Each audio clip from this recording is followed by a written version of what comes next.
রাধানী বলছে, না সখী, আমি তো দেখতে পেলাম না, আমি তাহলে একবার ডেকে দেখি। প্রাণনাথ, ও প্রাণবন্ধু, কোথায় তুমি? একটিবার চেয়ে দেখো, আমি এসেছি গো, তোমার রাধা। কই কই রে ললিতা, সাড়া তো দিল না। ললিতা সখী বলছে, সাড়া কি করে দেবে বল?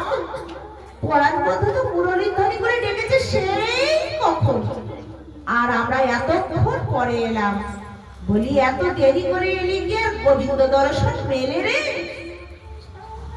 আমার কি মনে হয় জানিস সখী, আমার মনে হয় আমাদের আসতে দেরি দেখে গোবিন্দ আমার রাগ করে বাড়ি চলে গেছে।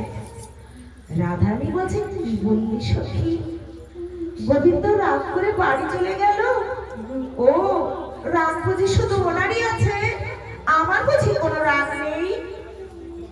ললিতা বলছে, কে বলেছে তোর রাগ নেই? তবে কি জানিস, একবার যদি গোবিন্দকে সামনে থেকে দেখিস, তাহলে তোর সব রাগ গলে জল হয়ে যায়। রাধারানী বলছে, এখন তাহলে কি করবি সখী? সখীগণ সবাই বলছে, কি আর করবো, ঘাটে এসেছি, স্নান করব, জল নেব, আর বাড়ি চলে যাব।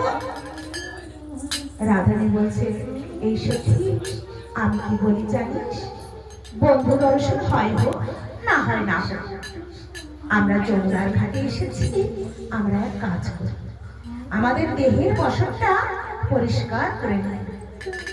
সখীগণ বলছে, বেশ, তাই চল। তাই সকলে মিলে দেহের বসন পরিষ্কার করতে লাগলেন।